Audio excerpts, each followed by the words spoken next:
Bill?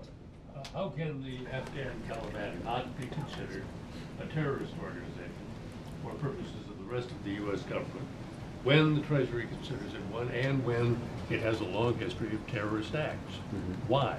Well, I think, Bill, because what we have done is it's clear that there is a difference between the ambitions that are expressed by the Taliban and the ambitions that are expressed by al-Qaeda. So it hangs entirely on the fact that they are local and al-Qaeda is international? Well, it certainly makes clear that their aspirations are different. It means that their threat to the American people and our interests are different.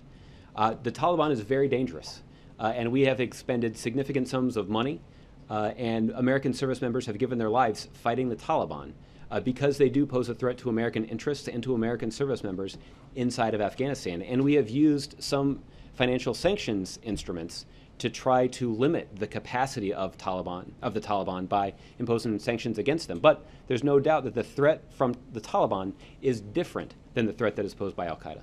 Yes, but it may be smaller in scope, but what is the real difference? I mean, why? Well, the difference, Bill, is simply that the threat that they pose is different.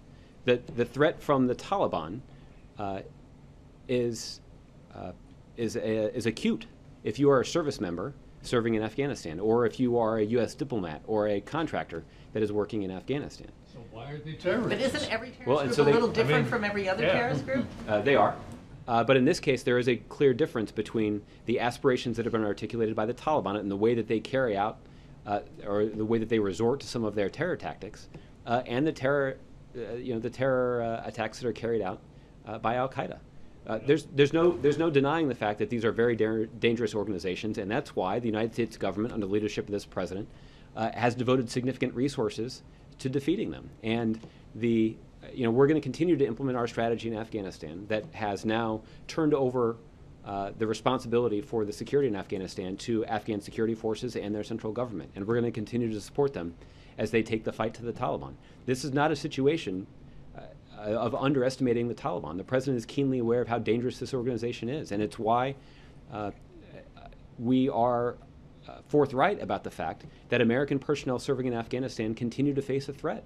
And we have not ruled out that there would be some situations in which U.S. service members would still carry out operations in self-defense against the Taliban or other terrorists who are operating in Afghanistan. So are you suggesting that the Afghan Taliban doesn't operate outside of attacks on our personnel in Afghanistan? No, in fact, terrorists? In fact, Bill, the Taliban in Afghanistan have actually carried out more attacks against the Afghan people than they have even Americans, which is why we support the Afghan central government in trying to defeat them. But why aren't they terrorists?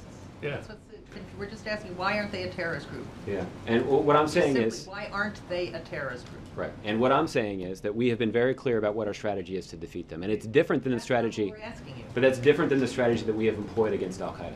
Is it because we don't negotiate with terrorists, and yet we negotiated for the release of Sergeant Bergdahl? Well, Bill, we've been clear about the fact that the conversations with the Taliban were executed through the Qatari government, and that's the way that release was secured. There was a cutout. There was a quid pro quo. Well, I don't know if that Latin phrase is appropriate in this situation, but there was an agreement to secure the release of Sergeant Bergdahl, and it was predicated on a core value, a principle that this commander-in-chief subscribes to, which is that somebody who signs up to serve in our armed forces is not going to get left behind. And by the way, how is that any different from the Jordanians possibly trading for their prisoner? That's a reasonable question, but it's a question that you should ask the Jordanian government. Okay, David.